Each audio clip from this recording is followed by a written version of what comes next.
ginnaaw bi ñu leen santé jaajëfal leen bu baax a baax mbokk yi xarit yeeg am di jàmm yi comme on a l'habitude de le faire du lundi au vendredi 17h 19h c'est devenu un rendez-vous incontournable les meilleurs moments de votre journée c'est toi-même tu sais sur la magie de la télé mais aussi la magie de toutes les télévisions sénégalaises DTV ce soir dañuy ànd ak Pape Ousmane Cissé comme ni ñu koy tàmm di defee pour nous présenter toute l'actualité politique et sociale Pape Ousmane nag war a waxtaan ak d'abord monsieur Babacar Ba mi nga xamante ne c'est le juriste consultant président forum du justiciable ñu nar a waxtaanee lépp li nga xamante ne dina dem ci organisation pour la défense des droits humains John pose le débat qui tire les ficelles donc loolu la ñu am yéene waxtaan ak monsieur Babacar Ba du ci des ndax dinañu ànd ak monsieur Ousmane Faye muy président de la coalition Manko Wattu Sénégal donc muy secrétaire général du PSDR jant bi coordonnateur du FPDR muy Front patriotique pour la défense de la patriotique ñu war a waxtaanee de la République du moins ñu nar a waxtaanee veillée présidentielle débellage et invective rythme le champ politique loolu la ñu am yéene waxtaan ak Pape Ousmane Cissé bien sûr na xam ngeen ne Alaaji Sall Bigué Ndiaye l'ami du président de la République du Sénégal Chéri Neex Borom ak Linguère toujours égal à lui-même pour nous parler bien sûr ci li nga xamante ne mooy avis du jour mais magale ñu plateau bi parce que tout simplement xam-xam bi àddina yëpp ràññee nañ ko avis du jour nag ci bés bi Alaaji Sall dina ci waxtaanee lépp li nga xamante ne dina jëm ci diggante ak sa dëkkandoo ak ki nga xamante ne moom ngay liggéeyal ak ki nga xamante ne ba ci doom waajur ak doomam donc yooyu yëpp dinañ ci waxtaan incha allah parce que Alaaji Sall lañ ciy àndal ci avis du jour ñu ngi ànd ak Mohamed Thiam pour nous donner les propos recueillis fraîchement de l'internet appelé Actubuzz ngeen xam ne lépp li ci gën a fës dinañ ci ànd ak moom ngeen xam ne du ci foo benn yoon donc leer na la ne ñoo ngi mardi bu jot dinañu ànd ak ki nga xamante ne moom mooy Fatima Aïcha Bokoum dans sa chronique bébé et maman mi nga xamante ne elle nous replonge dans l'univers de la femme et de la famille donc Fatima Aïcha Bokoum war a waxtaanee doit-on laisser nos enfants choisir seuls leurs vêtements donc loolu la nar a waxtaanee parce que Pape Ousmane am na ci ay jafe-jafe am na keneen tamit ku ci am ay jafe-jafe ndax gis nañu ne njaboot bi bu ñuy xëy le matin dinañuy histoire ak seen i yaay wala ak seen i nunu ci lii laay sol bëgguma lii du ma sol lii loolu yëpp Fatima dina ci ñëw ak ñun ànd ak ñun incha allah dans sa chronique bébé et maman donc bés bi gis ngeen ni ñu campé débat bi ñu def rek benn démonstration bu ndaw ak ki nga xamante ne jamono ji il fait la une il fait l'actualité de la musique sénégalaise ñu mun ko woowee musique comédie parce que tout simplement li mu def indi na lu bees waaye gars yi bëgg nañ ko lool fonk ko lool donc instrumentiste mi ñoo doon def benn affaire bu ndaw je pense que en ce moment du ma leen wax kal la parce que bu ma leen ko waxee da ngeen di am ndam sama kaw tey damaa bëgg rek defal leen ko surprise Pape Ousmane mën nañu wax artiste bi mu dem sur scène. waaw mu def bu sew. dellusiwaat bu ko defee ñu gën koo mën a yaatal parce que c'est toi-même tu sais yaa ma gën a xam wala maa la gën a xam lu mu ci mënti doon ñu ànd ak moom c'est tout de suite.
Très bien. Bien sûr, il se nomme Bass Thioung. Bass Thioung tey moom la ñu àndal ci toi-même tu sais pour waxtaanee ak moom lu bëri ci jëm ci wàllu carrière am ak perspective ba ci ses inspirations li nga xamante ne moom lay def ci wàllu musique parce que jamono ji il fait l'actualité comme je viens de dire tout à l'heure ñoo ngi ko découvrir woon nag ci Happy Time mu àndoon ci ak Mohamed Wade muy suñu rakk ji nga xamante ne mu ngi def liggéey bu mucc ayib ci biir kër gi ñu daje woon ci escalier mu ne ma waa mais grand il faut mu ñëw TMTC ma ne ko ah mais togg ko ba mu ñor te defe naa ne yëf yi ñor na ah ñu ngi liggéey daal di ñaan yàlla lépp ñor incha allah. alhamdulilah waaw ñu ngi liggéey balaa dara ñu ngi nuyu àdduna. di nuyu sama papa yi ma fi fekk. nuyu ñëpp ku si ne si turam ak si santam. d'accord di nuyu diaspora bi. di nuyu sama fan si may bëggee yëpp. ak samay mag ak samay rak samay am di jàmm. ak ñi may jàppale ñëpp. ak sama gars yi. orchestre bi gars yi bi leen bëggee. di bëggee ménagère Serigne Modou Bar. di bëggee àdduna Mouhamed di bëggee gars yëpp daal bàyyiwuma kenn. naka la demee nii naka la demee nii. waaw nu mu demee nii. ñun famille lañu rek. d'accord dañuy liggéey. Mbaye Faye di suñu kilifa di suñu papa. ñu àndandoo si liggéey goo xamante ni du bas kase ñun ñëpp la. xëy na basa. njëkk génne dara. waaw léegi. sa bas moo nekk au devant. frère yéegi nii gars yi ngi nii. d'accord ñooy àndandoo di liggéeyandoo. ñooy dóorandoo ñooy tegandoo. liggéey bi tàmbalee fan la tàmbalee d'abord. liggéey bi fu mu tàmbalee bon fu sori la. parce que temps booy bi njëkk nañ ko dóor 7 mois si ginnaaw temps mooy une minute. non man formation bi laa bëgg cursus bi jaar-jaar bi yow fan la tàmbalee yëfi. sama jaar-jaar HLM la tàmbalee.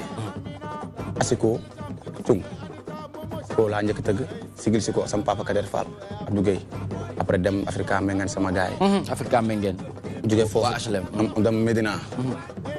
seng Baye Demba dalal ma Alaaji Faye Zapata gars yëpp. Mbaye Faye sama papa jënal ma cung kon tey jii fii la. kon de profession batteur cung nga. waaw batteur cung la jëng waaw moo tax ñu may woowee bas cung. waaw léegi ma dem ba ci biir tamit centre def benn morceau ba ma ko defee adduna bëgg ko di si sant yàlla bu wér naan liggéey bi nag dara commencé gul dara jotagul. mais ci lan nga sukkandiku ne man faaw ma def benn morceau ginnaaw cung yi instrument bi war naa mën a utiliser beneen instrument muy baat bi ma yàlla may. waaw fi mu ko teg mooy doon toog di si liggéey daal di si liggéey di si créer di si xalaat parce que àdduna lépp loo gis xalaat la ak tamit gëm-gëm da ngay gëm dara balaa dara gëm sa bopp gëm ne lii war nga ko mën a def ma def loolu gëm ko andi seeg sama gars yi ndax fii kenn mënul yàlla rek mën. lan nga doon foowee ci tàmbale yan wax la yan kebetu yan façon yan feem nga doon def. waaw temps booy bi laa tàmbalee nag. nga ne loo ci wax. bas dafa dikkaat di fàttaliku temps booy. temps booy foo la te ku ne jaar bas dafa dikkaat di fàttaliku ay temps booy foo la te ku ne jaar nga ci. nga ne laay caw ñaanal ñu fàttaliku.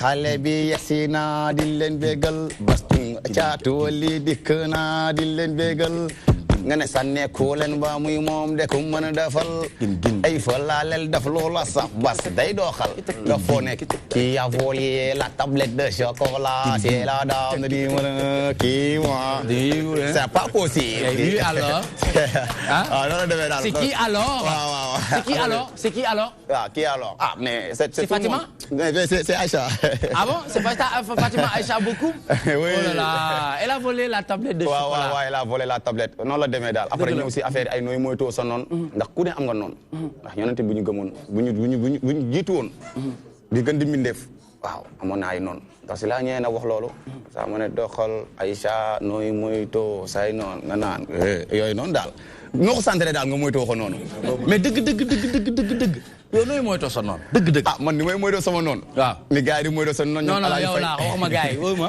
fii amul gars de man yow laay gis de gisuma keneen man fu mu toll nii bas cung rek laay gis ni may moytoo sama noonu daal liggéey rek ñu liggéey daal nekk ci bañ a boole dara ak wax xool ñi la gëm ak ñi la yàlla booleel ak ñi ngay àndal ànd ak ñoom bañ a déglu kenn parce que noonu boo ko talee rek doo dem da nga leen di moytu rek ni mu leen di moytoo mooy liggéey rek nekk ci ak booleeg bu ma booleeg dara ak wax liggéey lu bëri wax tuuti d'accord noonu laa leen di moytoo daal mais du ma leen gisee ñi ñëw ne damay daw damay puus su ma leen gisee ñi ñëw ne damay puus def nii moytu leen waaw man ma foogoon ne noonu boo leen di gis da nga leen war a affronter non dama leen affronter wóorul bul xam lu ñu gànnaayoo del moytu rek moytoo gën a wóor ba nga ñëw de songu Bombardier noonu xanaa Bombardier balaa nga koy dóor foog nga naxanteeg moom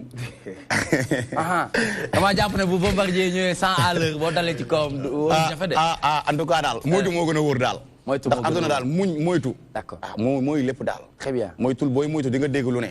aar dafa garaaw. lu ne di nga ko dégg. mais da ngay muñ après di moytu. moo tax muñ di moytu. yow sa après di nga moytu sa noonu. yow sa après di nga moytu sa noonu. ah bon ah bon man nag nii laa koy moytoo sañse nii taxaw nii ne bonsoir Alaaji Sala Bigué Ndiaye c'est l'ami du président de la République.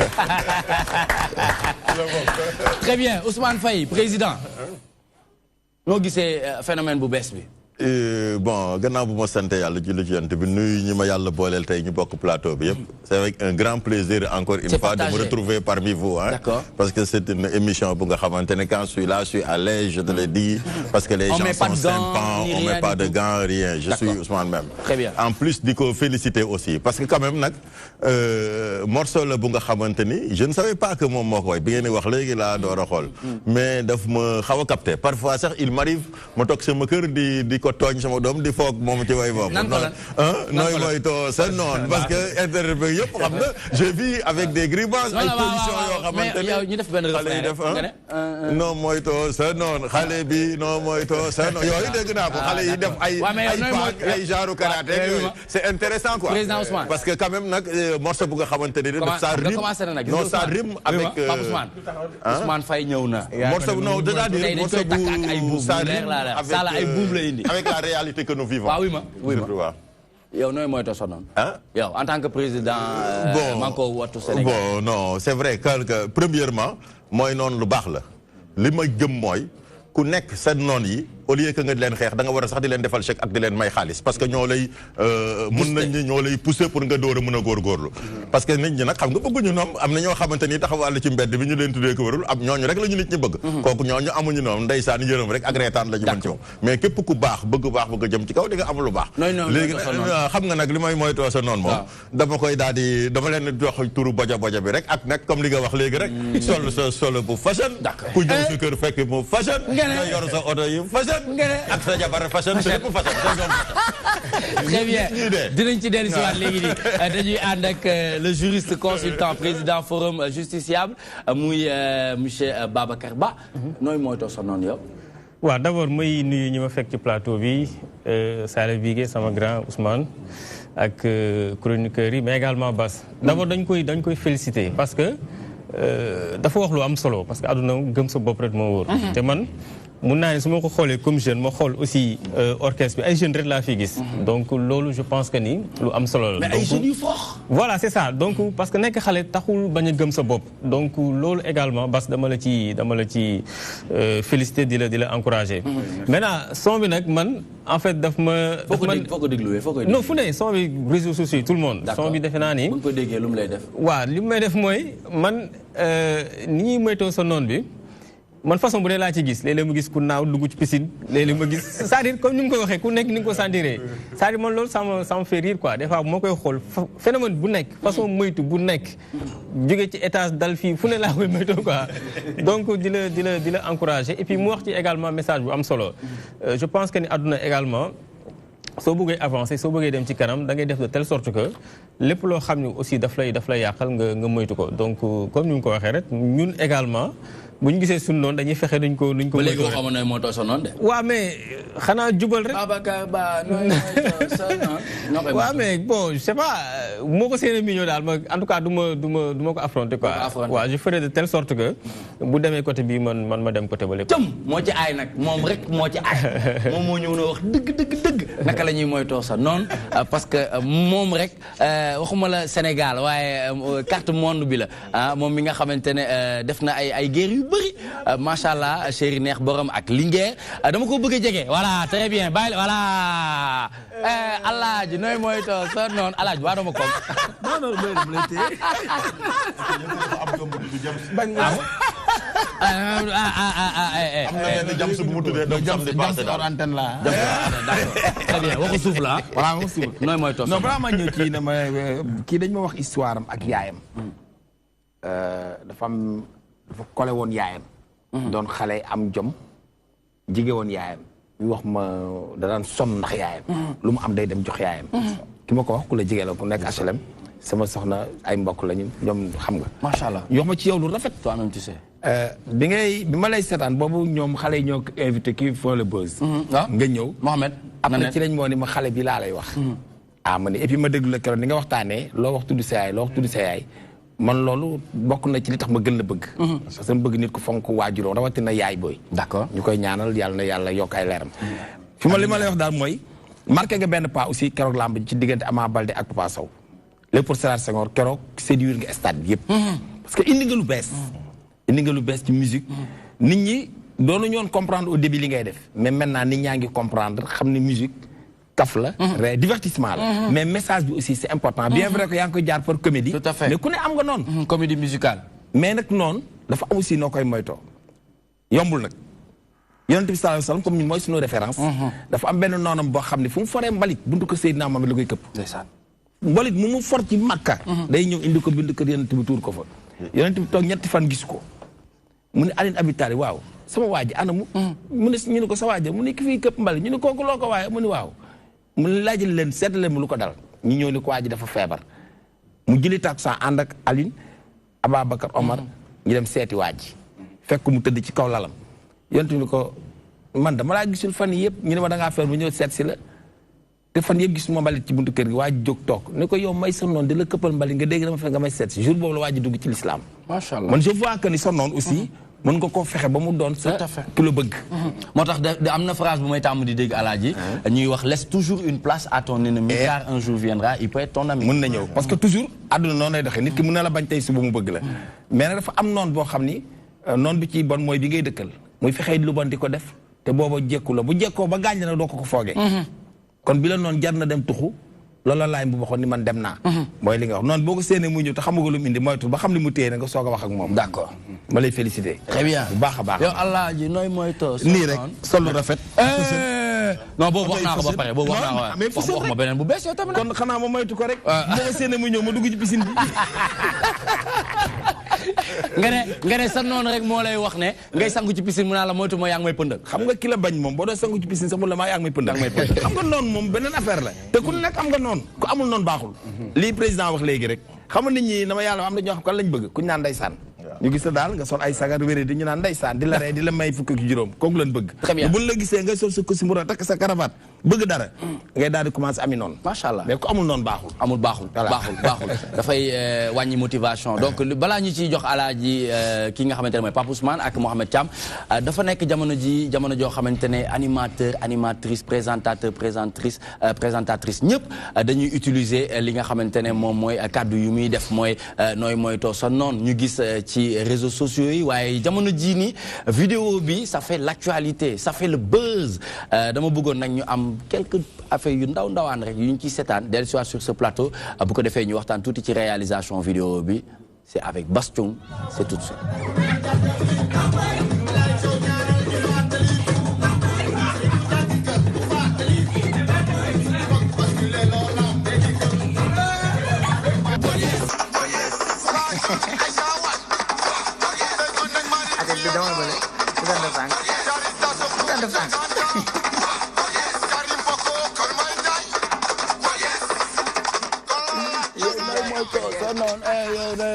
mais actualité bii nii jamono jii nii mu ngi def buzz de mu ngi toj de nan nooy dundee succès bi. waaw succès bi ni ma koy dundee mooy wàcce sama bopp rek gën a liggéey bañ a topp succès bi xool li ci kanam parce que lii passé na ci man bopp parce que succès bu ñëwee da nga koy wàcce parce que ñun suñu papa di dundee Mbaye Dièye Faye la ñuy dundee. il est connu partout dans le monde. l'international. monument. te dundul succès. kon nag ñun bu ñu nekk ay fisam. bien sûr yàlla daf ñu def benn affaire mu am succès dañuy xool ci moom rek. di dundee noonu. bi succès bi di judd fu mu la fekk. ak naka nga ko dundee. succès bi mu ma fekk sama gars yi rek. ñu doon nekkee ndoo di tëddandoo di yeewandoo. waaw di àndandoo. boobu ba léegi dara changé. mais bon dama bëgg ne defar nga morceau bi studio morceau bi génn na nit ñi commencé si jot rek nga commencé gis muy bi muy commencé di amplifier di yaatu loolu laa bëggoon nga wax ma. waaw loolu def ma si lu dul kontaan laa si doon parce que am na ñu def si aar ay 20 ans di def ay morceaux des fois ñu dégg ko des fois duñ ko dégg kon yow boo ñëwee nekk xale prix nga ñëw génn benn affaire rek àdduna bëgg ko da nga koy sante yàlla d'accord ba pare gën a tax na nga liggéey succès bi lu ma koy dundee mooy daf ma yokk jom kontaan naa si nag parce que daa métti woon trop yombul liggéey bu métti woon la ñu siy dugg nii di génn nii moo tey nag bu demee ba def nii nag dañ koy sante yàlla gën a liggéey gën a góorgóorlu xam ni li ci kanam mooy gën a métti waaw loolu daal mooy gën a neex incha allah waaw tey très bien Pape Ousmane nee na dig na la benn vidéo nooy mooy too sa noonu mu posté ko comme ni ko Abba defee comme ni ko Cheikh Sarr defee ak yeneen i ndaanaan maa ngi koy xaar waaw mu ngi ni toog nee na moom mu ngi gaañu fii si télé bi c'est que waa ji moom mooy def rek quoi gaañ bi ñuy wane noonu ak xale bi mais c'est-à-dire au-delà de ni ko ñëpp di jàppee noonu mais am na noonu boo xam ne sa biir la nekk noon bi nekk sa biir pour man nooy moytu sa noonu mooy d'abord nga xeex ak noonu bi nekk ci yow boo ko defee xeex ak moom jubóog sa borom yaa ngi ci garanti soxlaatoo di moytu kenn.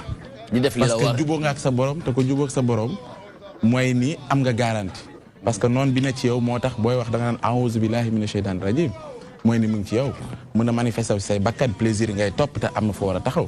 donc pour man balaa ngay xalaat sa vis-à-vis comme noonu. d'abord am na bu nekk ci yow. boo njëkkee ci moom boo ko vaincre mooy ni jubóo nga ak sa borom te ku jubóo sa morom yaa ngi ci garanti. ku nekk ci garanti nag noonu bu dal sa kaw moo yàqu waaye du yow. d'accord bëggoon ñu bàyyee xel loolu. très bien c'est important Imam Ousmane dégg ngeen li mu wax mais Fatima léegi nii de am na luñ la fi tooñee léegi nii ne yow yaa def yooyu noonu mu nekk sa frère di sa xarit.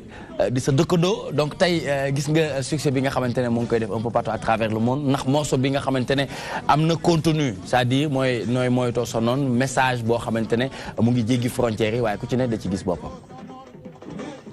tey ñu invité bi ki nga xamante ne moom mooy Bass mu nekk doomi HLM je pense que tey képp kuy seetaan émission bi rek te nga dëkk HLM am nga fierté bu baax a baax li ma bëggoon wax moo tax ma doon ree yaa ngi ma gis passement bu muy wax parce que exactement sama xel ci loolu la dem pour man nit lu mu war a moytoo noonam lii la parce que tonton Sala dégg nga ko sànq mu doon wax da nga war a laisser benn place pour sa noon parce que un jour mën na ñëw mu dugg si c'est vrai mais loo gis rek yàlla ñaar la ci bind ñi la bëgg ak ñi la xam ne bëgguñu la ñii dañ lay nangul am na ñoo xamante ne duñ la nangul kon ala kulli haal lii di noonu dafay am léegi nag ni nga koy moytoo mooy jaamu yàlla gu bëri rek xëy na seen xel dina dem ci julli ak woor mais du loolu kase mooy tàggat sa bopp ci lu baax lépp li nga xamante ne da nga ko bokk ak nit nga def ci li nga xamante ne moom mooy yoon tàggat sa xol yaatal rafetal ba nga xamante ne daal yow da ngay nekk sa objectif dem suñu waa kër xam nañ ma yéen tamit du ñàkk xam ngeen ma su ma xalaatee benn affaire wala ma am benn objectif ñëpp nañu ne waaw man su ma nee déet la te damay dem voilà man noonu lay moytoo sa noonu noonu la su ma amee sama objectif def sama yoon rek dem waaw du ma xool kii lii lay jugé wala lii dem rek raison pour laquelle ce soir dans actualité de l'internet dinañ ci ànd ak Mohamed Thiam léegi nii ngir mu fësal li nga xamante ne mooy première actualité bi ñu waxtaanee ci wàllum liy tënk musique sénégalaise contenu rythme yi mais très rapidement de manière ramassée naka nga gisee borom cum bi ànd ak délégation indi morceau boo xamante ne dugg na ci xolu sénégalais courage hein bu ñuy saluer parce que il a osé ñëw imposer boppam ci milieu boo xam ni fi mu nekk nii dafa bëri concurrence alors concurrence pourquoi parce que dafa am démarche qualité bu ci am du ñàkk ni dinañ ci ñëw ci kanam ci actualité de l'internet bi parce que effectivement intéressé wu nañ tey ci musique par rapport ak qualité wu texte bi mais osé ñëw teg boppam ci scène bi et puis il a réussi en pari defar loo xam ni ci wàllu rythme ci wàllu sonorité dafay épouser carrément suñu ay réalité parce que effectivement percussion yi moom c'est typiquement sénégalais donc bu ñëwee loolu dafay justifier succès bi nga xam ne am na ko ci réseaux sociaux yi ñëpp dañuy fecc bi mais ci paroles yi muy utiliser également dafa poser benn thème mooy thème mu noon nga xam ni chaque jour ci forme bu nekk nit ñaa ngi koy waxtaanee mu nekk quelque chose de très intéressant donc loolu volet artistique la boo xam ne peut-être que moom bi mu koy def sax jubluwu si woon loolu mais il a réussi à poser un débat intéressant diggante nit ak ay noonam man nag xalaat bi ma si am bu gàtt mooy noon moom def lu baax jëmale si moom rek quel que soit lu mu lay defal wala lu mu lay waxal wala lu muy jéem baaxal jëmale si moom rek très bien donc mooy indi jëm ca kaw ca kanam ci lu baax ndax yéen ñëpp leer na leen ne lii mooy toi-même tu sais c'est la magie de toutes les télévisions sénégalaises tout de suite nous démarrons l'actualité de l'internet appelé Actubuzz c'est maintenant.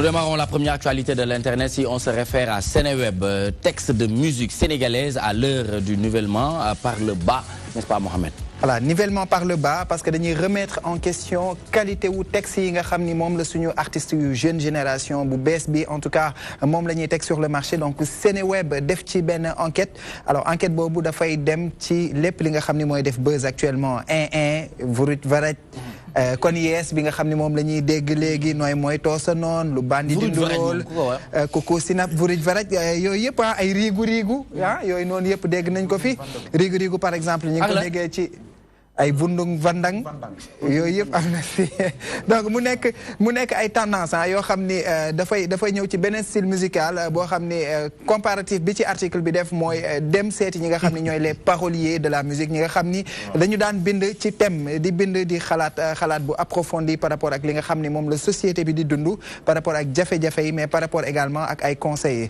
donc plus loin ñi ngi wax ni jeunes yooyu nga xam ni ñooy def musique yoo xam ni considéré nañ ni d'après ni ko article bi waxee en tout cas amul benn sens comparé à ñooñu noonu que ni ñoom ñooy def ay guichet fermé suñu joué ci salle de spectacle yi ñoom ñooy ëpp ay vues sur internet bi donc ñoom ñooy def business bu am boo xam ni dafay fructifier au niveau musical alors que am na ñeneen ñoo xam ni sur le plan écriture sur le plan composition ils sont beaucoup plus avérés mais que ñooñu sénégalais du leen suivre comme si tendance bi dafa changé dégg nañ ki nga xam ni moo di Thione Seck article bi cité na ko moom muy wax ni nit ñi dañoo war a comprendre ni contexte bi dafa changé donc contexte yi nga xam ni dañ daan cité ay paroliers yu mag yu mel ni Ndiaga Mbaye ay Laye Mbuub ak ñeneen donc contexte bi dafa changé ba tax na léegi rythme bi moom la jeunesse bi di gën a savourer te jeunesse bi tey jii ñoom ñooy principal cible ñi nga xam ni ñoom ñoo nekk ci musique bi donc nekk loo xam ni teg nañ ko ci professeur Massamba Gueye nekk homme de lettres nekk homme de culture ku nekk xam ko ci parolier bu mag bi mu doon moom itam àdduna ci wax ci loolu wax ni tey jii fi mu nekk ni contexte bi dafa changé ce qui fait que xale yu bëri dañuy suivre ay connotations yoo xam ne dafay dem juste ci rythme mais du dem ci profondeur du texte mu nekk une enquête qui vient à son heure ce sera l'occasion d'interpeller notre invité du jour Bastien pour mu mën a wax ci loolu moom itam. Très bien ci même colonie ñu ngi gis ne ñu ngi bind la parole n'est point importante on écrit pour les pieds et pour les reins Pape Ousmane Cissé yow laa ci jëkk laaj ban jàngat nga ci def. waaw pour les pieds pour les reins mooy rythme bi. mooy ni peut-être ñiy bind souvent wala boog ñiy composer liñ ci gën a jublu mooy lan mooy gën a yëngal public bi en matière de rythme ci xew yi ñuy dem ak ci manifestation yi. ce qui fait que maanaam porosité yi ñuy gis ci texte yi loolu lay justifier. mooy que ni bu fekkee da ngay jiital rythme jiital succès mais aussi loolu tamit dafay beneen côté tamit dafay wane dimension bu ñenn ci sénégalais yi ne. mooy tey am na xëy na ci wàllu divertissement fu ñu ko yóbbu foo xamante ni uute naag comme ni ñu koy waxee ay Omar Pène boo ko daan déglu texam nga xamante ni ñun bi ñuy nekk étudiant wala avant sax boo daan déglu texam ci étudiant Youssou Ndour pratiquement woy na yëpp nga xamante ni richesse bi nekk ci seen texte li ma ci gën a marqué mooy bu mujj Souleymane Faye bi muy wax ci damay am envie de ko citer souvent mooy fi muy wax naan ku nekk fi nga bëgg a féete ak fi la yàlla féete waaw fi nga bëgg sa bopp féete ak fi la yàlla féete c'est-à-dire ni mu rimee féete bi day texte yoo xam ne da lay wóor ni kii balaa ma ko doon bind def na ci ay recherche yoo xamante ne da lay permettre yow mi koy déglu di nga am rythme bi mais di nga am contenu souvent nag moom manqué suñu génération yi nga xamante ni on parle d'ambiance parce que dañuy wax ne bu ambiance bi bëree lu ci ëpp du ñuy dégg thème yi mu am solo loolu ci li nga xamante ne moom mooy ci suñu artiste parce que boo waxee léegi nii yaa ngi wax am na benn mot boo fa wax vruñ varan xaw ma am na loo wax gis nañu fi bi fi kii nga Ouzin Keita ñëwee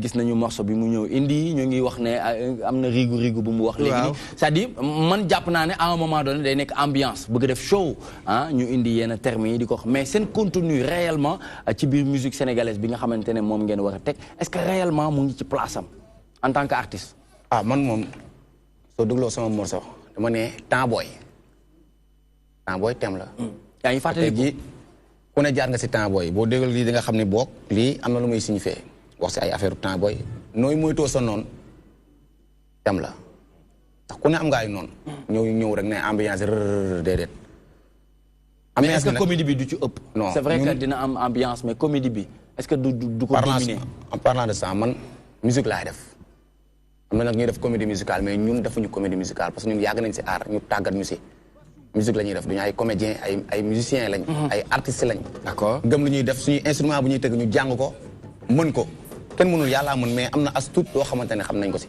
duñu ay comédiens ay artistes lañ ay musiciens lañ. d'accord gëm lu ñuy def. te lii ma def nii kon musique bi ngay def mun nañ ko bañ a woowee comédie musicale.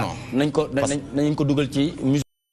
parce que amul benn affaire de comédie temps booy foo la nit a ngi wax si dara loo xamante ne amul benn sens mais temps booy boo ko dégloo yow mi boo déggee temps booy sax di nga rappelé wu si temps booy. boo déggoo tey nooy moytoo sa noonu di nga rappelé wu si loolu noonu tey jii am nga noonu ku ne am nga noonu. loolu dafa am sens. am na sens de façon de faire bi ni ngeen koy waxee ak ambiance bi am ci ginnaaw loolu moo indi ñi ne comédie musicale. parce que waykat daa am ambianceur am bokkul daa am ñoo xamante ne ay waykat lañ ñoo xam ne ay ambianceur lañ. d'accord su mel ni suñu ay Papa Mbaye Dieye Faye ñoom lépp la ñuy def te bu ñu xoolee suñu Papa Mbaye Dieye Faye su côté ambiance bi war nañu mën a ambiance. d'accord comprends nga fi ma waxee. bu baax su wooyee mu ambiance. te loolu ambiance la woon. d'accord voilà léegi nag da ngay xool si loolu rek. ambiance moom foog muy saf daal. parce que tey jii ñi dañu bëgg lu neex. très bien est-ce que jeune génération bi ci wàllum musique est-ce que tey lignée bi nga xamante ne les ténors bàyyi nañ ko fii ci wàllum repère ci wàllum qualité musicale mais aussi même ci thème yi est-ce que tey jeune génération bi ñu ngi koy suivre d'après yow ni nga xamante ne mélomane nga ngay bàyyi xel xale. waaw maa ngi suivre li ñuy def bu baax dëgg la sax am na ñu koy layalee ni woy dañu war a xam jamono dafa changé nangam ba bëgg koo crédit ba bëgg a jox crédit loolu ñuy def parce que comme on dit way dafa am sens xale bi maa ngi koy wax tey xam nga dama ñëw yàgg ñu way benn way rek ma ne ndax moo ko way parce que am na lu ma ci capté au-delà de ambiance bi lu mu neex parole bi mu ci doxee dafa nekk lu nga xamante ni nit ku nekk am na lu muy ñaax ak lu muy jox nit ñi te loolu nag dafa am solo léegi nag effectivement jamono bi lépp a yàqu du ñoom dong de politiciens yeeg boo demee ci langue politique di nga ci gis ñu nga xamante ne noonu lañ mel boo demee ci journalistes yi di nga ci gis ci yéen groupe di nga xam ñoo xamante ne fu ñu nekk ay comédie ak ay affaire grimace rek mais on parle de musique waaw loolu donc musique boobu nag daf ci gën a gaaw parce que xool nga maa ngi koy wax benn xale damay xool léegi paroles yi man ñëw sama xew wala ma toog ngay wax sama jabar naan ko sa bi ku ko moom mu naan la Ousmane ko di tuddal ma sama wu jabar wala nga naan ko sa lii bi wan ma sa lii sama jabar nga ne ko wan ma sa lii te bëgg ba pare muy wëlbatiku dala may xam nga c'est de la folie ça wax yu nga xamante ni yooyu moo tax affaire bi dafa yàqu comme c'est devenu vulgaire effectivement vulgarité boobu nag dafa mel ni Sénégal dafa am ñu jug pour tàggat leen ci loolu ba moo tax lépp dañ ko vulgariser lépp te c'est devenu vulgaire moo tax nag mun nga def mbir mu xumb neex Mbaye Gueye Faye effectivement ambianceur la dina yóbbu di xoromal comme di def comme genre àll sec yooyu mais sànni wuñu seen i wax noonu ay wax yu message yu am solo lañ la ciy lancé pour wan la affaire bi lu mu neex war na am fu mu yam léegi nag way xam nga sama mais xoolal bombu cere bi rek tey tam xarit bu jotee benn morceau boobu rek lañ fi am ale yëpp da nga ci mën a jàng dem bombu cere waaw yow xam nga yooyu bi ci des nag fi ma koy dugal ci cadre bi mooy way ak wayantu ak musigantu dafa am mais sama sëriñ Cheikh Ahmed Tidiane daf ni wax ni way boo ko déggee firi ko rek du way parce que way da nga war a dem tëdd sa néeg réfléchir door ko mën a firi bi ci des nag mu ne waane nag li xew léegi mooy li muy wax ni way bu ragalee yàlla du neex ndax fen du ci am te fenay neexal way xëy waaw fen mooy neexal way moo tax mu ne la way bu ragalee yàlla du neex nit ñi mooy du neex mooy nit ñi xam nga loolu ñëw naan la sa bi ku ko moom di tuddal sa wu jabar nga wëlbatiku may ko sa xaalis wala nga ne sa lii wu jabar wala nangam c'est-à-dire yooyu ba pare nga yow mi ngi koy wax nga wëlbatiku may xaalis kooku yàgg ñoom a yow ay koo ngeen rek jërëjëf président Ousmane Babacar est-ce que aujourd'hui façon musique bi nga xamante ne moom la ñuy def est-ce que mën nañ ci yaakaar musique bi mën a génn Sénégal dem vers l'international ba écoutez man d'ailleurs dama jàpp que ni c'est lii mooy nouvelle tendance bi parce que boo xoolee nekku rek ci mbalax mi parce que li may wax peut-être yaa am gën a xam même ci hip hop bi léegi boo xoolee pratiquement phénomène boobu moo ñëw parce que autant da nga doon am rap bu dëgër bi message hardcore profond mais léegi je pense que ni nouvel ordre mondial bi moom moo ko réclamé. C'est devenu commercial. Voilà, c'est devenu commercial, c'est ça. Parce que aussi bon pour moi c'est pas méchant parce que je me dis que ni ñoom Thione Seck ñoom Youssou Ndour déjà way nañ lépp donc c'est vrai que actuellement aussi soxla nañ benn nouvel ordre boo xam ni d'abord man musique il faudrait que mu neex ci nopp boo koy déglu mu neex ci sa nopp peut-être après xëy na paroles yi dooru suivre quoi mais il faut ñu xam que ni c'est-à-dire musicalement voilà musicalement quoi. mais effectivement parce que déjà Bass li mu wax ci fin bi noonu moytoo sa noonu pour man déjà am na benn message boo xam ne jàlle na ko si mais n'empêche également je pense que ni war nañ gën a mën a appuyer ci li nga xam tey mooy texte yi fond bi mais il faut que ñu comprendre également que ni tendance la moom moo xew donc et puis la musique est devenue vraiment commerciale voilà très bien tey Alaaji Sala Bigué Ndiaye ndaanaan yu bëri ndeysaan ñu ngi leen di ñaanal fa ñu nekk gën a leen foofu fa ñu jugee est-ce que bu ñu dellu si waatoon ci àddina gis nii nga xamante ne noonu la ñuy defee musique jamono jii nii est-ce que dinañ am lu leen neex non d'une part nag musique bi moom yàqu na moom am benn ndaanaan bu mag moo doon waxtaanal benn maire xaar mbay ma jàgg ñuy waxtaan ma invité ko rajo ñu def émission mu jekk-jekk yëngal bopp ma ne ko waa yaay booy lan la mu ne ma way dafa dee mu ne ma xale yi léegi damay déglu xale yi ñuy way du ma ci dégg sax la ma daan dégg léegi dafa mel dara neexatul parce que xale yi ñu ngi mbaar parce que léegi lépp a changé colin yi dafa changé mentalité yi dafa changé instruments yi sax dafa changé parce que tey instruments yi fi nekk yëpp suñu culture la ñoo ko moom mais tey kii cóol la kii ci digg bi xiin la kii talmat la cung dafa am ñu ko moom mais tey ji bu ñu ko jëlee boole ko lépp doon à la sénégalaise ñu ñuy jox rythme boobu moo ci am solo mooy message bi muy dégager parce que boobu saan dégg xiin am na message bu muy véhiculer boo déggee tabala am na message bu muy véhiculer nga dégg làmb géel bi gàddu ko am na lu muy yéenee mais tey est-ce que loolu message boobu la ko taxoon a jóg est-ce que instrument yi ñu ngi koy doxal léegi musique bu nekk ak instrument bi ko def kii Seck Aziz Seck mooy tëggkatu sabar bi njëkk a dugal sabar ci musique ak super jamono mais boobu lan la doon tëgg benn goron doon teg téye ko di ci tëgg ànd ceeg musique bi di ci tëgg di ci def lu nekk di ci def bàkk yu nekk lu équilibré waaw mun nañu loolu gën na yokk parce que bu ay tumbaa moo fi nekkoon ak ay tembal moom la Mbaye Dieye Faye sax daan ba léegi Mbaye Dieye Faye di jouer tumbaa di jouer tembal mais jamono jooju léegi nag jamono bi dafa mel ne dañu jël lépp nag léegi nag boole ko d'accord boo tax léegi boo dee xool sax rythme bi mooy ëpp que parole yi musicien bi ñu ngi def ay parole mais rythme bi mooy nëbb seeni kàddu parce que kii day bëgg a sërxal kii sërxal ku nekk bëgg a wane boppam léegi nag loolu nag ku nekk boo bëggee wane sa bopp dañuy dem ba musique bi yow dootoo xawat rythme bi lan la léegi ñu yóbbu la Casamance bi dafa dul jaar yóbbu la Casamance léegi ñu yóbbu la Lambaay léegi ñu yóbbu la Mbul léegi ñu yóbbu la Fuuta doo comprendre mais li am solo bu am solo mooy ñoom ñi nga xam ñoo nekk au devant de la scène ñu xam li ñuy def lan la musique bi du fo parce que moom daf ci bëgg am teraangam macha allah parce que moom la opté pour nekk ko donc liggéey ak fo mënul ànd daf ci am na ñoo xam ni waruñoo woy waruñoo wax danoo war a noppi nit bu fekkee da ngaa dotom wala nga dër ba munoo wax amoo inspiration waroo nekk musicien am na ci seen biir nag du ma tudd turu kenn mais am na yoo xam ne ay woy bu njëkk ba Star Band de Dakar Mathiaki Pape Seck yii da ci daan am Dagana dañuy wax ba mu yàgg Youssou Ndour dañ daan woy ba ñaa ni waada daa obligé yooyu da daan am ci musique comme yii ñii comédie yi daf ci yàgg am da ngay waxoo ba mu yàgg ni waada obligé du Seck du Sow bi mu reprendre na ko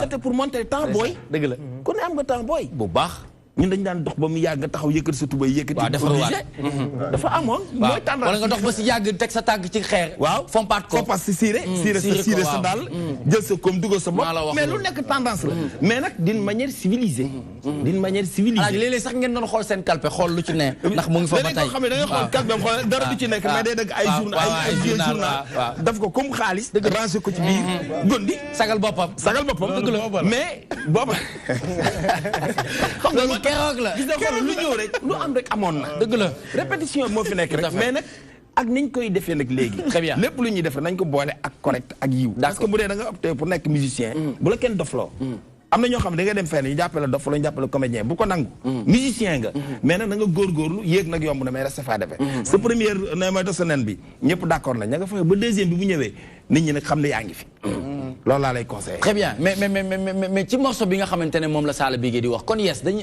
message bi jàll na parce que nit ñi ku ci ne am nga noonu yaa ngi xool naka ngay def ba esquiver mais dañu ciy gis benn tendance su fecc boo xamante ne góor ñi di fecc comme jigéen kon yes dañuy gis góor bu ci fecc nga foog ne sax bu la wanee ginnaaw da ngay foog ne sax jigéen mooy fecc donc loolu tamit dafay pervertir li nga xamante ne moom mooy sens bi morceau bi waroon a am en tant que yow mi ko créé lan nga ci xalaat. waaw li ma si xalaat mooy li kii wax léegi rek sama papa ji adduna lépp a changé dañu da ngay def li nga fekkee ak li nga tollool ñu dañu ñëw rek def lu ñu fekkee lu ñu fekkee daal la ñuy def si jàmm ak salaam lépp a changé journalistes yi njëkk yi ak journalistes yi léegi bokkatuñu. ak ñan journaliste mooy ñii ñan. ay jamono télé noir blanc moo amoon. d'accord léegi yaa ngi gis couleur yëpp. tout à fait kon lépp a changé nañ jàpp ni lépp a changé rek. waaw lépp lu ñuy def ñun si dañ ko def si fulla ak si fayda. parce que ni ñu ko war a defee. waaw mais lépp daal daa changé. lépp dafa changé oui c'est vrai c'est important mais xoolal xeetu fecc bi xam nga en fait li ñu ciy xalaat mooy njaboot bi xale yi di xool li foog ne lii mooy dëgg. foog ne nii lañ ko war a defee. li ma doon nekk léegi nii. waaw xam nga kii tey bu ñu tëjee son bi. waaw da nga naan day say. waaw. xoolal daa mel ni kuy say. xam nga góor gi bi muy jàng sët bi fecc. da koo muñu mënu ko dand ma nee. waaw sët bi dand ko mënu ko ŋànkal sa catu mbubb. mu ŋànk catu mbubb mënu ko rayal sa benn bët. mu day benn bëtam mënu ko terteri mel ni ku nu bëmax. xale mel ni ku nu bëmax mënu ko dawal àkk ma. xale bi da ak mënu ko sayal. boo dee xool bu ñu tëjee son bi kii day mel ni kuy say rek. moo tax léegi nag musique bi nag mooy wax nit ñi ni kii lii lay def. moo tax musique message la. d'accord bu muy jox nit ñi. très bien parce que rythme moo am solo. dafa am rythme bi ku nekk ak sa rythme. boo demee Fuuta ak seen rythme. nga ñëw Lébu yi ak seen rythme nga dem séeréer yi noonu. mais rythme bi. moo am solo ak message. très bien kon yes bi ñu koy def est-ce que am na mag bu nekkoon ci ginnaaw ci bind bi ci wàllu mbind mi parce que tey ñun fii defe naa Sénégal bu ñuy wax bind dinañ ci gën a jiital ki nga xamante ne mooy suñu papa Kabou Gueye ci wàllum bind xamoon nañ ko ci instrument mu doon jouer basse waaye jamono ji nii xam nañ ne yu bëri ci Youssou Ndour moo koy bind donc kon yes bi ñu koy bind sa source d'inspiration bopp la wala boog dafa am koo jege ku la jàppale ci bind bi pour que au moins nooy mooy too son noonu am fu mu mun a dem. waaw loolu nag yàlla def na ni maa ko bind. tegoo ma benn kii pour mu bindal maa ko bind xam nga toog di xool ni ñii di dundee rek essayé loolu daal def ko yàlla def lii wala demee waaw. jox ma est-ce que mën nga ma jox ñaari phrase balaa may dem ci deuxième actualité ci nooy mooy too son noonu ci ñaari phrase yoo xamante ne. message la booy jàllale pour sénégalais yi mën ci jot. nañu yàlla musal ci pexem noonu ndax dañoo soxor. loolu message la. nooy mooy too sa noonu. message la ñaari message la ngi noonu. d'accord non benn bi conseil la benn bi message nooy mooy too sa noonu. waaw ñaari loolu yëpp.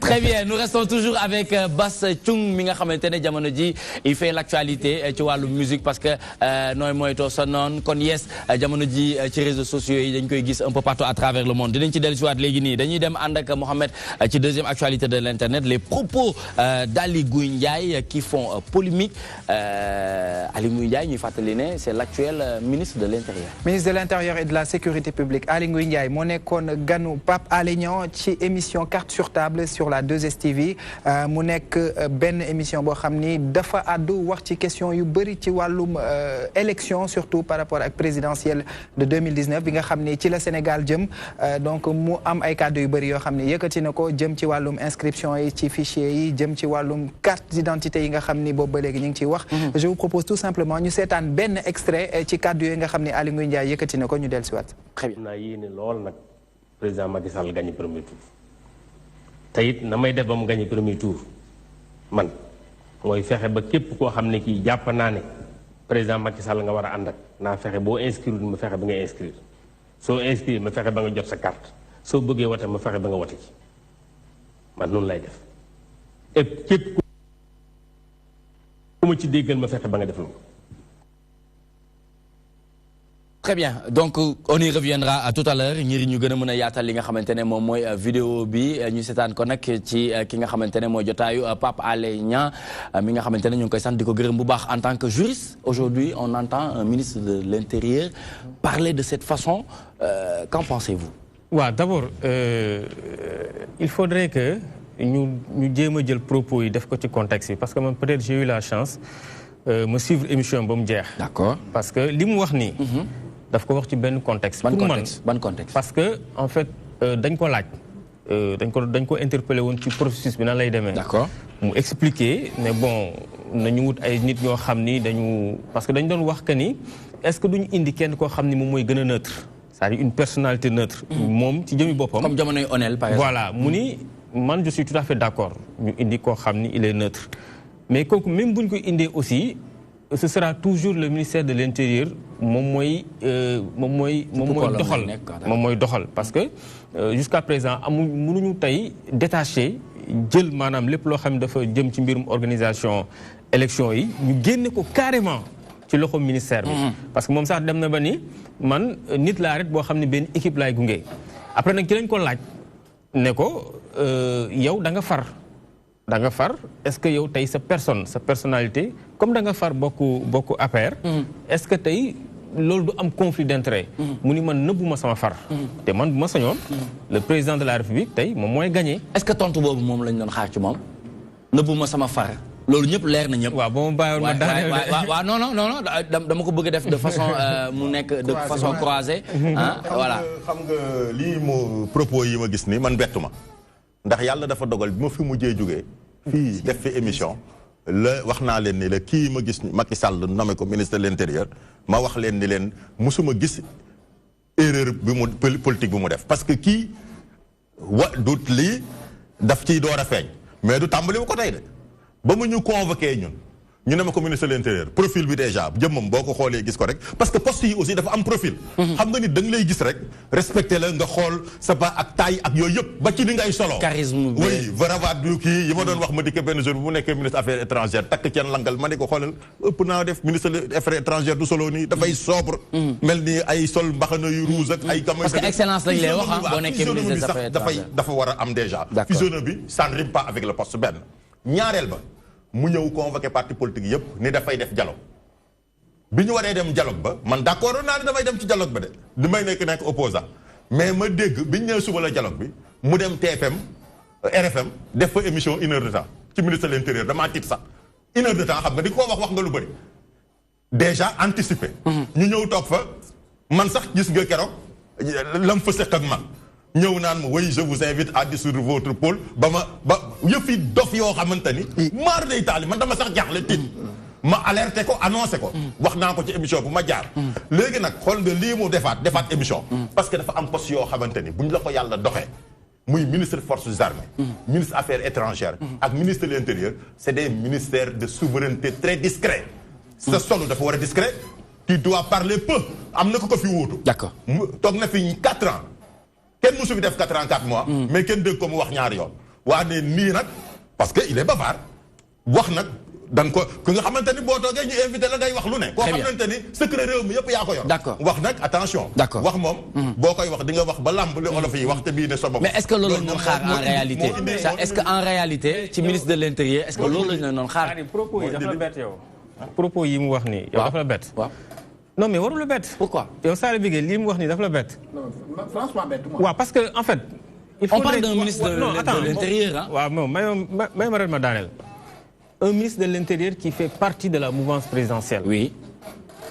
qui Macky Sall moom moo ko fa teg. d'accord donc il est de l'APR. d'accord donc moom mu wax ko ak ñu bañ ko wax ñun ñëpp xam nañ que. il fera de tout. dina def lépp lu mu mën ci kattanam. waaw. pour que mu mën a réélire. toute vérité n'est pas bonne à dire. surtout mu nekk ministre de l'intérieur. c'est-à-dire ñun mën nañ ko jot mën nañ jot ne Pape Ousmane. mais kii suñu ministre de l'intérieur bii de dafa am fu mu far. waaye nag mu am yenn yoo xamante ne mun naa la nangul loolu. c'est vrai comme li nga wax xëy na fii peut-être il a mal communiqué. parce que boo gisee sax mu communiqué noonu dafa am tey dafa am ku nekkoon ci public bi jug posé ko question bi. bi mu ko posé question bi ne ko yow comme da nga far ak Macky Sall. tu es de la mouvance présidentielle. mënul ñu accepter yow ngay jiite li nga xam te moom mooy organisation élection yi. mu leen effectivement mais avant muy wax la sax jéem na leen expliquer ne bon Sénégal kenn mënut fi sàcc élection ainsi de suite mais man tey bu ma sañoon le président de la République tey moom mooy gagné après ci lañ ko laaj ñëw naka ngay def tey comment tu vas faire pour que le président de la République tey mën a gagné waat ndam bi ci la expliquer ne. d'accord ñi war a ainsi de suite xëy na nag mën nañ ko jàppee communication boo xam ne en tant que ministre de la République war ko woon def. très bien mais man très sincèrement propos yi mu yëkkati nii bettuma. très bien pendant ce temps le PDS dévoile une audio indigne du ministre de l'Intérieur et réclame la démission et la radiation de Aly Ngouille Ndiaye d'après Dakar Matin. Dakar Matin, j'ai la ferme intention de travailler pour que le président Macky Sall gagne au premier tour de l'élection présidentielle du 24 février 2019. Pour cela, d'abord, je ferai vais inscrire tous ceux qui veulent voter pour Macky Sall. Je m'emploierai pour qu'ils récupèrent leur carte d'électeur et je les aiderai à aller voter pour Macky Sall. Et quand je le dis, vous pouvez me croire, car même si je n'ai pas duré dans le champ politique, je ne m'engage jamais dans le vide. Lolu moy kaddu yi nga xamni comité directeur du Parti démocratique sénégalais reprendre nañ ko japp ni affirmation la bu Aly Ngouille Ndiaye def en tant que ministre de l'Intérieur et de la Sécurité publique wara nek en charge des élections et que bu défé affirmation bu melni moy ni mom position bi nga xamni mom la togué d'après ñom niñ ko jangaté wa comité directeur bu PDS dafay utiliser position bobu pour def lépp ngir que élection yi dem en faveur du président Macky Sall. lolu nek lo xamni ñom ñi nga xamni ñoo fété ci opposition bi japp nañ ni mënul am ndax élection yi du démocrate du transparent te du tëddee njaaxaanaay donc lolu tax ñom ñi daal di génn ñom itam ne dañuy exiger non seulement kii di Aly Ngouille Ndiaye jóge ci poste ministère de l'Intérieur bi mais également ñu wax ni dañoo bëgg sax ñu radier ko ci li nga xamni moy fonction publique. Donc lolu nek ben réaction bo xamni jóge na ci opposition bi ginnaw bi nga xamé ni cadre yoy jóg na ci Aly Ngouille Ndiaye et beaucoup de réactions également de la part de la société civile ñuy wax ni au niveau de la constitution dañoo wara xolaat statut wu ki nga xamni mo wara nek ministre de l'Intérieur xol ko ci walum constitution mais également xol ko ci walum composition du gouvernement par rapport ak régime présidentiel bi comme que président moy tan ko neex tek ko fa pour que ñu mëna tek ay chartes yo xam dina permettre ñu am ko xamni da fay tëddee njaaxaanaay du far ci bii boor wala ci bee boor pour occuper poste bobu donc loolu nekk également une autre réaction qui a fait couler beaucoup d'encre au niveau d'internet par rapport à l'actualité sur la sortie d'Aly Ngouille Ndiaye à la 2STV. Pape Ousmane, un commentaire? Ouais, man c'est ce que je dis moi ci carte yi man pour man loolu moo gën a am solo mooy man fi ma d'accordul ak le ministre Aly Ngouille Ndiaye mooy que on a mis plus de 50 milliards pour que Sénégalais bu ne am carte biométrique ci waxtu wi nga ko war a amee. mais démentir nañu 50 milliards yooyu au niveau de l'Assemblée nationale. ba léegi wax ne defuñu 50 milliards. ba léegi ñoo waxoon 50 milliards bu ñëwee ne dañ joxe moitié mu desaat moitié ba léegi ñoom la. D'accord. mais li ma wax mu essentiel mooy bu ñu nee nii la ñuy demee ci élection yi lii moo valable pour que ñiy dugg ci élection yi mu ne élire ki ñu jàpp ni mooy seen yaakaar ñu ne carte bii la ñu fexe ba carte boobu ñi am 18 ans wala plus. ñu yor carte boobu ba bis jotee lay seen droit mooy ñu voté. ñu mun koo def foofu laa d'accord ci cadre ministre de l'Intérieur mooy que ni lim na je m'emploierai à faire en sorte que ñi nga xamante ni. dinañu bindu. fonk nañu Macky bindu ko. naa fexe ba ñu bindu bi ñu bindoo pare naa fexe ba ñu jot seen carte. de la même manière on devrait faire en sorte que sénégalais yeneen yi nga xamante ni tamit ñu ngi fi xëy na ànduñoo ak Macky wala boog ñoom ñooy xool nu leen neexee ñu choisir que ñoom ñu fexe ba jot seen carte foofu laa ne bu fekkee ne amul. peuple bi ci boppam ñoo war a réclamer pour ñu jot seeni carte nuñ ko mën a réclamer nañ ko def pour jot seen carte parce que lu mel ni tamit xam nga lan lañ ci déggee mooy que ni ñenn parce que lu mel ni su ko waxee day jox dëgg ñi doon xalaat ni ñi doon xalaat ni moom laa lay wax xaaral ma daaneel fii day jox dëgg ñi doon xalaat ni en réalité avant élection législative yi production carte yi ni ñu ko defee am na ñu doon yuuxu naan kon xëy na am na boo yoo xam ne dañ fa retenir seen carte bañ ko joxe parce que majorité bi dafa faible ñu téye ko lu mel noonu mën na leen jot mooy que ni li ma wax mooy il faudrait que bu ñu jëm ci élection que les règles du jeu que parti yëpp respecté ko loolu mooy indi transparence élection yi munoo ni ci distribution carte yi wala confection carte yi wala bindu inscription yi ñii laay favoriser ñii laay bàyyi lu mel noonu un ministère de l'Intérieur du ministère souverain waru ko mën a wax foofu laa jàppe maintenant li nga wax sànq c'est hyper important mooy que nit mun nga far ñu jox la poste boo xamante ni quand même poste de souveraineté la même bu ñëpp njortee ni président Macky Sall nga bëgg mu des fi plus de 50 ans am nga ci droit mais est-ce que question yu ñu la war a poser war na mën a yóbbu à ce que nga waxee ko nii loolu laa jàpp ne peut-être est-ce pas une suite logique oui. en fait dama bëggoon indi benn précision. xam nga gouvernement man lu nekk c'est-à-dire man du ma leen may dara. loolu je pense que ni gars yi mën nañu ko seedee. c'est-à-dire man c'est très critique. mais nit aussi c'est-à-dire booy wax rek il faut que man damay bëgg di wax aussi ci ay mbir yu leer.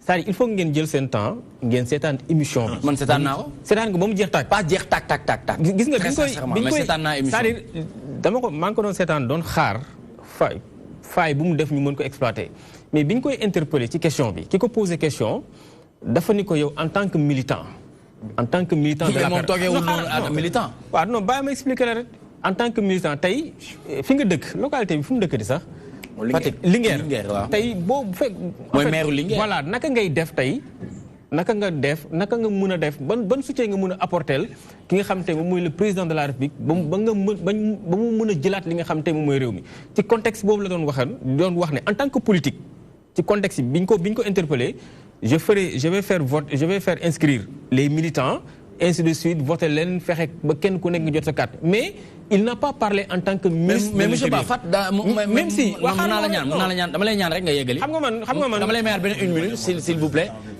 C'est un ministre de l'Intérieur qui parle. Quand même. C'est un ministre de l'Intérieur qui parle. waaw d'accord nangu la en fait je vous le concède peut-être xëy na foofu la juumee. Ça aurait été beaucoup plus élégant. Parce que le Sénégalais. Nañ faire en sorte que Sénégalais. D'accord, très bien. Fatima, oui, 30 secondes s'il vous plaît. Oui.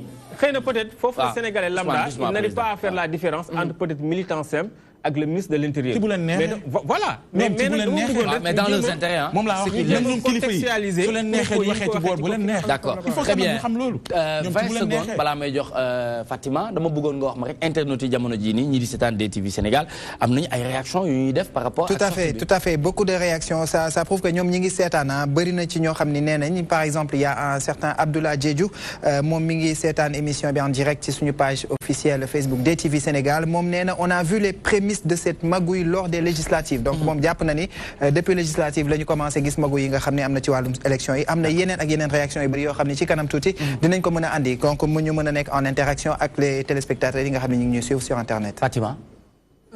Voilà man dama jàpp ne nit buy laam-laamee dara mu koy dutee amul ku ko dëggalal du am lu ko neex xam nga ngay laam-laamee dara nga am ku la ko dëggalal kon yes kay wax. waaw kon yes. waaw xam nga nit ñi ñu ngi naan ministre de l'Intérieur la moom moo nar a organiser li nga xam ne moom mooy élection yi. te dafa bokk ci mouvance présidentielle bi.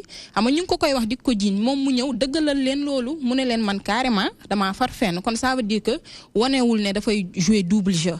kon man je pense que moom il a bien fait. mu wax ne ne c'est-à-dire qu'il a été franc. waaw il a été franc. pour man loolu c'est déjà bien mu wane ko. moo gënoon man je trouve man nga wan ma ne joué woo double jeu. nga wan ma carrément fii nga nekk loolu moom moo gën. léegi communication bi nag. kenn du wax ne juumu ci. d'accord waaw def na erreur bu mag. le fait que mu ne si nu muy jàppalee président bi mooy ñi nga xamante ne ñoom ñoo ko nar a jàppale. dina fexe ba utal leen ay carte ak yooyu. te xam na ne Sénégal gi yëpp du ñëpp ñoom ñoo ànd ak président Macky Sall. donc nag foofu noonu xëy na erreur bi foofu la ñëwee te man sama avis mooy li nga xamante ne ñëpp moom lañ bokk mu am ñii far ñii faruñu ki leen di war a juger kooku warul far ci kenn. kon ça veut dire que moom warul nekk ci bopp ministère de l'Intérieur. Très bien dafa am benn sortie bu mu def ci bu muy doog parce que Sala mooy tëj xam nga moom mooy magale plateau bi. wala ma jox la nga am loo voilà. dafa am ci biñ koy doog a def Pape Ousmane ministre de l'Intérieur mu kaddu yi mu yëkkati woon lenn lii marqué na ma ci mooy APR laa bokk waaye fauteuil bee du fauteuil APR. fauteuil ministre de l'Intérieur la c'est-à-dire sénégalais yi même pied d'égalité donc man loolu bi mu ko waxee dafa ma séduire donc boo dellusee boo indee li dafay jaxasoo mais FPDR am nañ luñ ci yëkkati ñoom tamit ay kaddu ci sortie bi nga xamante ne moom def na ko ci. waaw dama wax ni xam nga man depuis le début yaa ngi may déglu même bi mu waxee loolu xaw ma loolu sax yaa ko wax fauteuil APR loolu moo normal mais dama ni man. xam nga yéen lii ngeen gis nii. lii ngeen gis nii. waaw parce que dégguma ko. lii ngeen gis nii non mais bi ñu koy doog a installé. waaw bu ndaw. lii moo gën a ndaw ci tooxi doon yi mu fi def bi mu fi toogee léegi.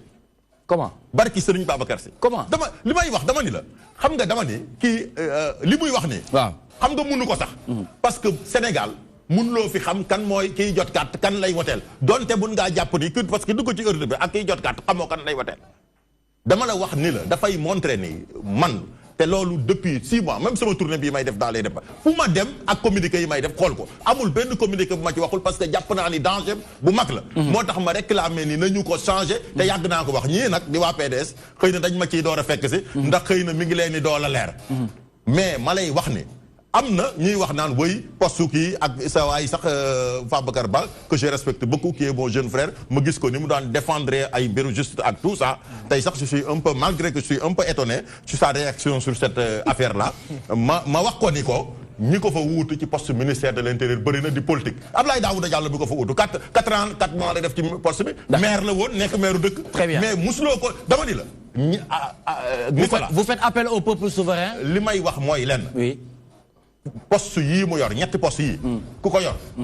da ngay discret da ngay tëj sa làmmiñ parce que àndul ak wax ju bëri. d'accord te nag moom gis nañ ni nekkul ci cadre boobu lii mu wax nag li olof yi wax la ku wax feeñ. merci man nag xaaruma bu wax muy door a feeñ bañ ñu ko nommé. ma xool na mu doxalee. jërëjëf ouverture ba laa ko dénoncé woon te dama leen xool vidéo. merci président Faye merci opposition bu yëpp fekk. jërëjëf ñu ànd xeex ko rek. très bien Alaaji Sala Bigué Ndiaye def nañu tour de table ku ci nekk joxe njàngatam ci situation bi kaddu yi nga xamante ne ministre de l'intérieur yëkkati na ko démb ci émission bu mag bi donc ñu bëggoon rek nga wax ñu ban jàngat nga ci def est-ce que kaddu yooyu mu yëkkati est-ce que kaddoom la wala jumte am na wala amul parce que Babacar Ba ñu ngi seetlu ne moom d'accordul ci propos yi nga xamante ne ñun ñu ngi koy yëkkati fii. xam nga wax bal la boo see ba génn mënatoo ko dabb wax bi moom njuumte lu rëy la njuumte nag bu amee da ngay d'accord leer na ma ne tey buñ ko invité waatoon buñ ko laajaatee du waxee nii peut-être léeg-léeg dinañ la poser question bett loola bett man la nañ ko poser da ko bett. c'est des professionnels là. mu wax ni li ma njëkk a jamono seetaan ak ba mu jeexaa li mu njëkk a wax dani poste ministre bi ñu ma jox ñaanuma yàlla def ci ëllëg lu ñu may ŋàññe. ma noté mu ne ndax ñëpp ko bokk te dafa am fa teg muy yoon.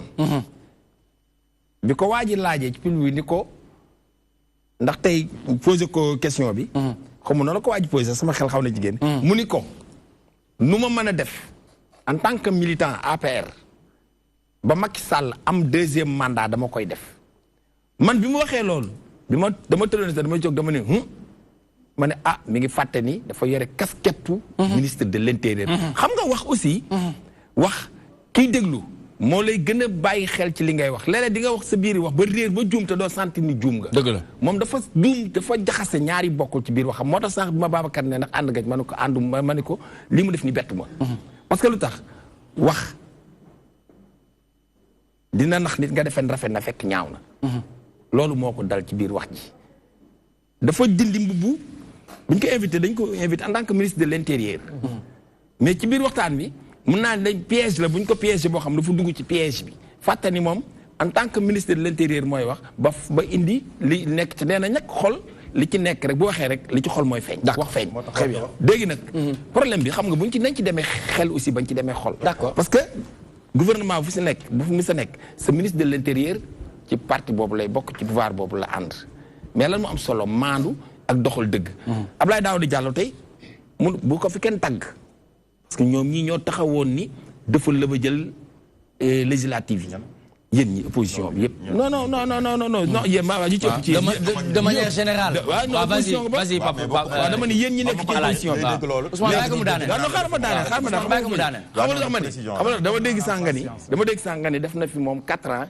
kenn musul dégg mu wax. non wax laa wax ji genre. waaw ma ñëw Ousmane dañuy waxtaan rek man faruma fenn damay def synthèse rek ci sama gis-gis. d'accord Ousmane néew ma li may wax président bàyyi ko mu yeggali si. néew ma li ngeen di wax yéen amul li ngeen di wax sa amaana moo am que man sama synthèse laay def ak sama xalaat parce que mu nekk dañu laaj sa xalaat. très bien léegi fi may waxee mooy Abdoulaye Daouda Diallo bi dañ ci législative yi mooy ministre de l'intérieur bi nga xam ni moom fi def lu fi kenn musul def opposition bi ñoo ko wax ñii jot seen i carte ñii jot seen nga bind sa tudd Sala Bigué ñu bind sa tudd Aminata Ndiaye def sa photo muy góor am na ci carte yi donc yooyu c'est des erreurs yoo xam ne jël ay millions def ci loolu sénégalais yi ñoo ko moom donc moom tey nañ ko génn sax ci carte gi léegi nag kii ñu fi teg tey première sortie mu def erreur bu toll nii ak juumte lu toll nii kay moom léegi moom moo war a taxaw en tant que président bi ko nommé moom moo war a xam ndax kii da ko fee war a bàyyi wala waru ko fee bàyyi mais bu fekkee nii leen naru continuer ñun sénégalais lambda yi war a voter ëllëg coow lii mooy amaat te coow lii dina juraat leneen loo xam ni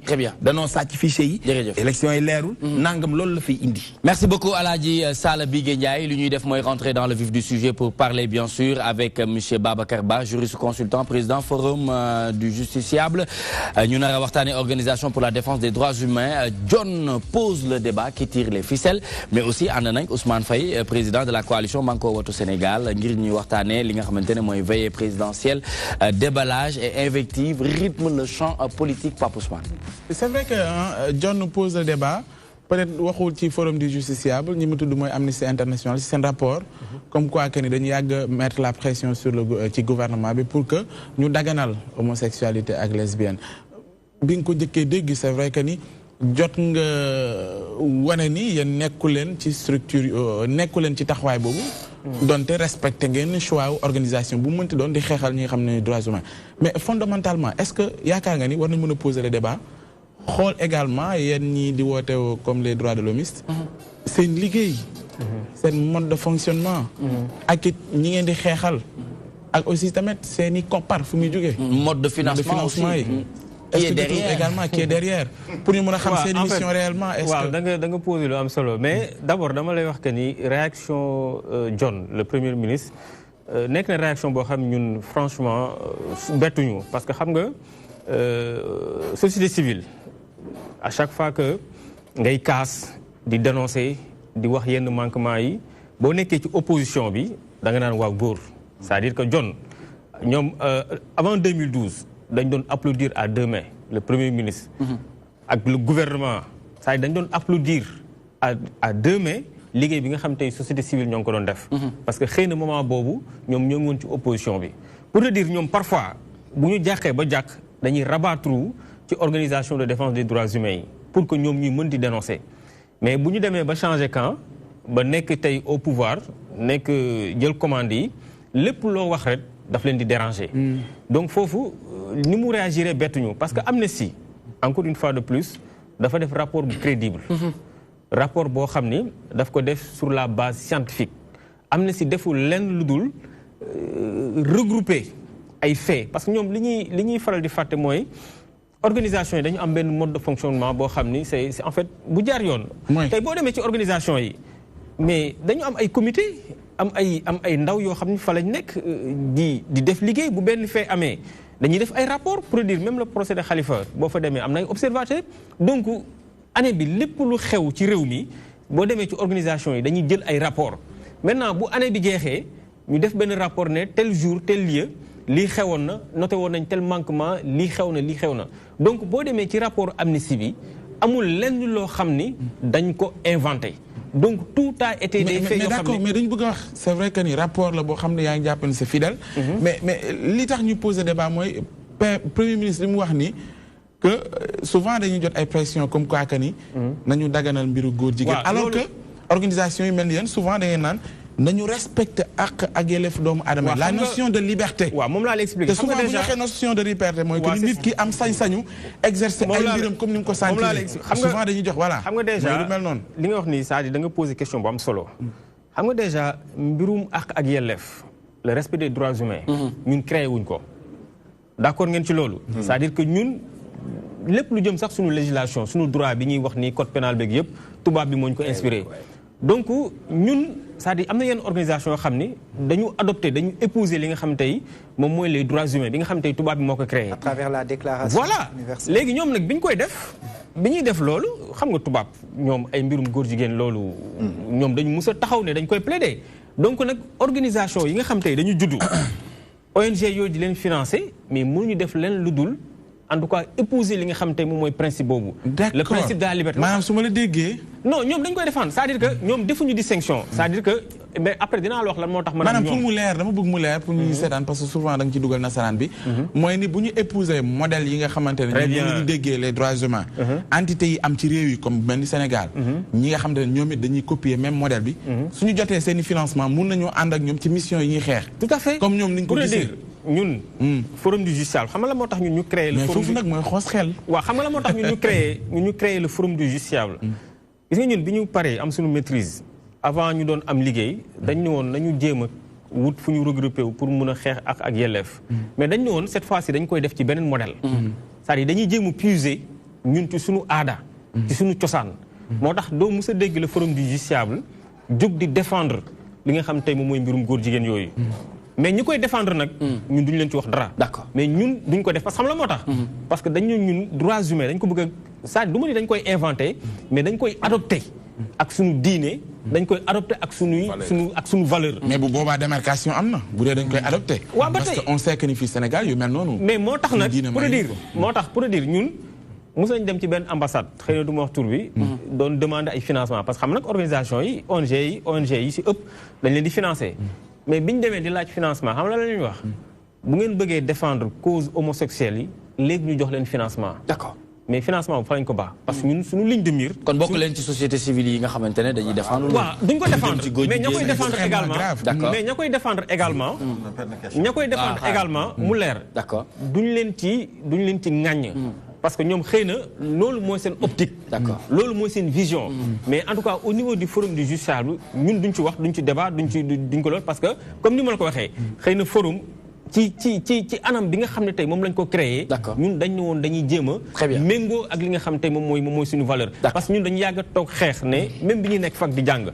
droit bi ñuy jàngal c'est du droit français. très bien amul lenn loo xam ne tey. ci li ñu jàng ñun. ci suñu sukkandiku ci suñuy valeur suñuy aada donc je pense que c'est ça. très bien Fatima.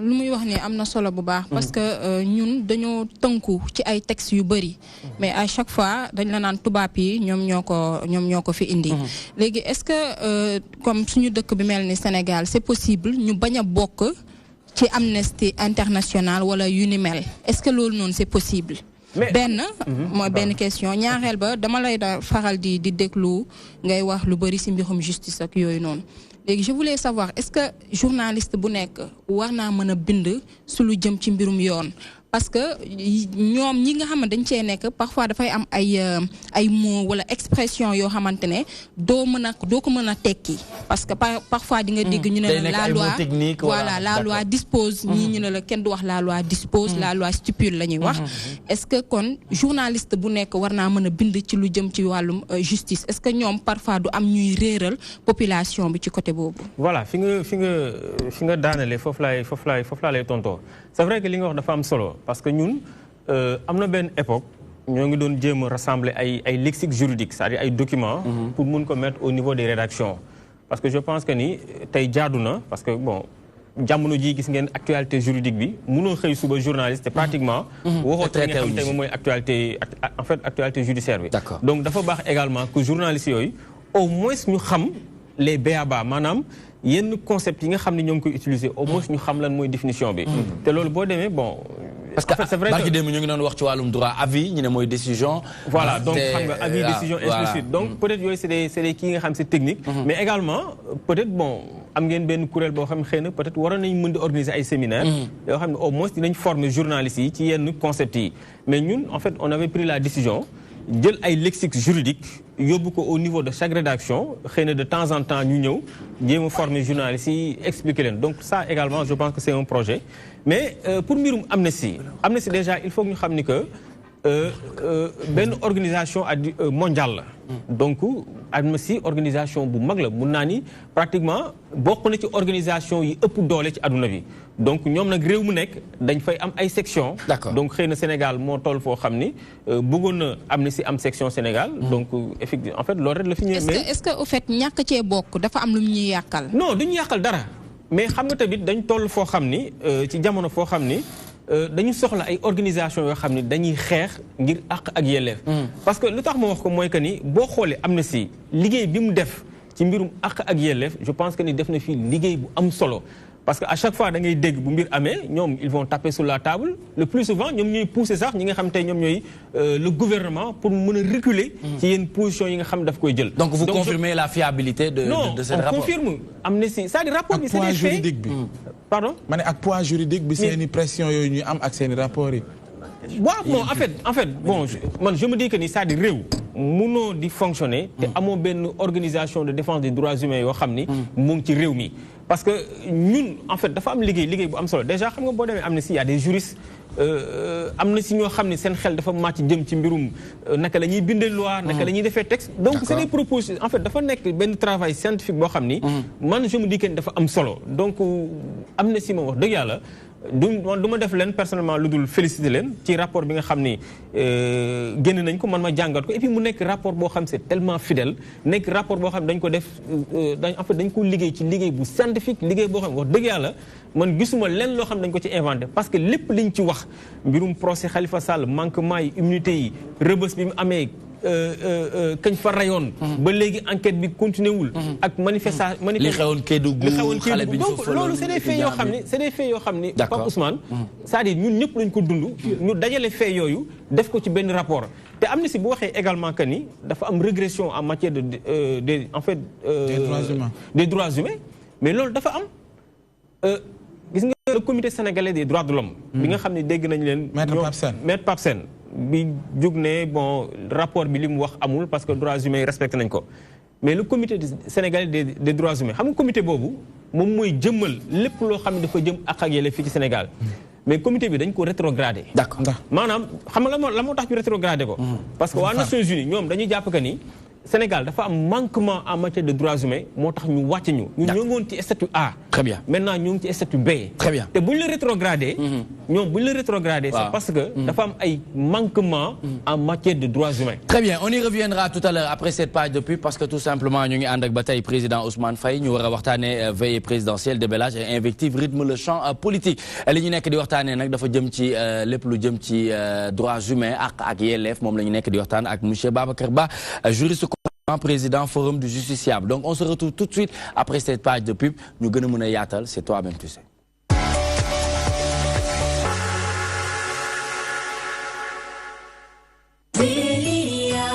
Chocolat.